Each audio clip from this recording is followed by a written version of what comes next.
Now in video 7, it's time to put the rubber to the road, take the training wheels off, and start using Twitter. We're going to read and reply to some tweets, and plus we're also going to cover, for those who care, a little bit about Twitter etiquette. So let's go ahead and get started on this one. Now let's go ahead and jump right on into it and log into our Twitter page. Go ahead and click on sign in. And looky. Now, if you recall, in our last video, we went to a couple of gardener type individuals or tweeples, and we started clicking on some of the following links under their followers. And as a result, well, you can see what's happened overnight. It's actually about 12 hours ago. So you can see the methods that we used in our prior video. The methods that we used to acquire followers obviously worked. And that's just one thing you just rinse and repeat. You just keep that up and you're going to increase your marketing power immensely.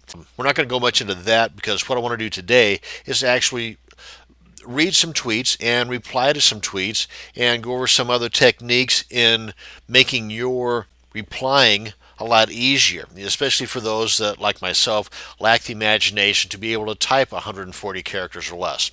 Here's one thing I want to point out. First off, just read some of the tweets in here. Oh, let me see here. Let me see. Okay, well, you can see who's got a lot of tweets going. Well, let's just go ahead and see what we got here.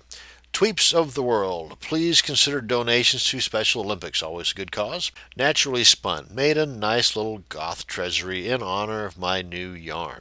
Well, that's good. And you can click on some of their links here. Let me see. Craig Tech. Hi, Craig. Have a laugh at this story about Stephen Fry's tweeting while stuck in a lift. And I'd imagine across the pond, a lift means elevator or escalator. It's been a while since I've been to England, so I forget. So let me see here. Let's see what they got to say.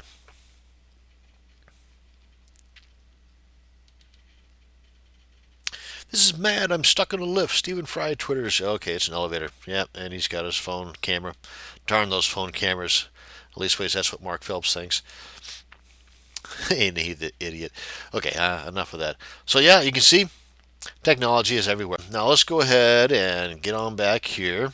And let's go ahead and reply to this one. Now you see right here, this was only posted 14 minutes ago. And how do you reply? No, and another thing too, this was from TweetDeck. That's one of the tools we are going to investigate in an upcoming video. You see, this one was just from the web, which is what we will be doing.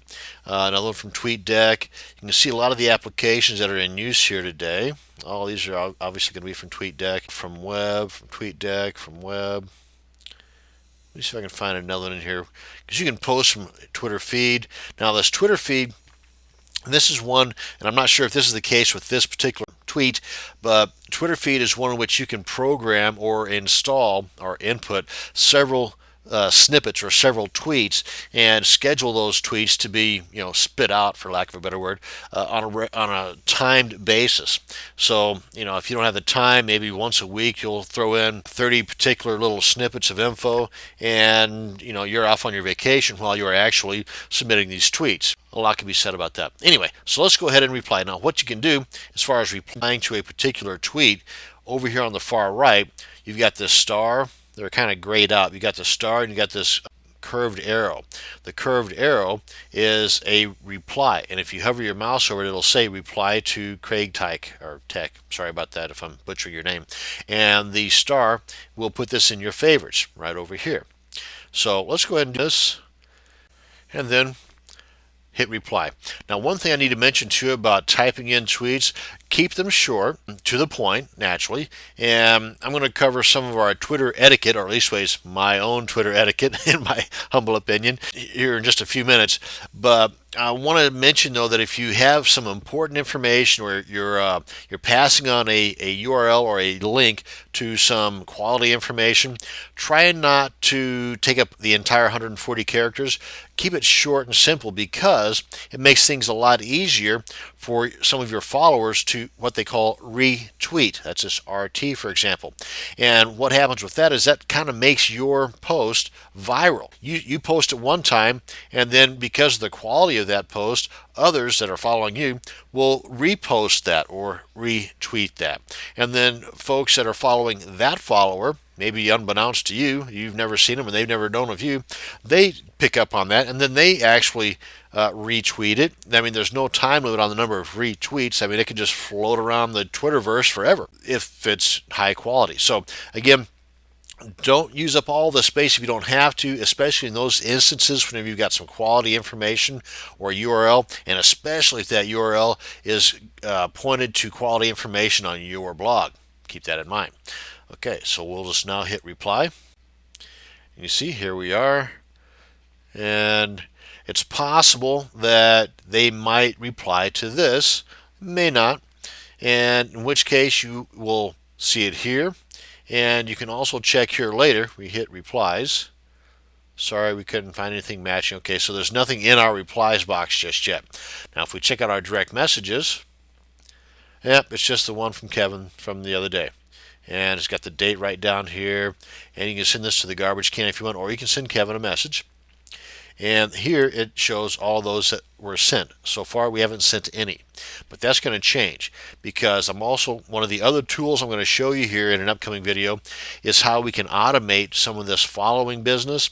And another reason behind us creating our own Google email account, because that's going to be tied into not just this one application I'm going to show you, but it can easily be tied into several applications, some of which I won't have time to show you.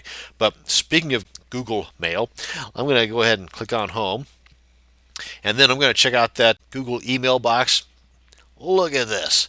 This is there's 36, which coincides pretty much with the number of followers that we acquired or that found us and started following us. And you can just go through here, and now you can read every one of these if you wish. Actually, they're all going to be the exact same thing. Just click on this one. Hi, John Doe. That's us. G Lance, it gives their name and their username is following your updates. And if we click on back here, we'll see that the next one says the same exact thing. This is just an autoresponder message from Twitter that pretty much everybody has. And you can opt out of that by clicking here. You can also opt out of that by clicking a link in our settings, I believe it is, but we'll leave it alone for now.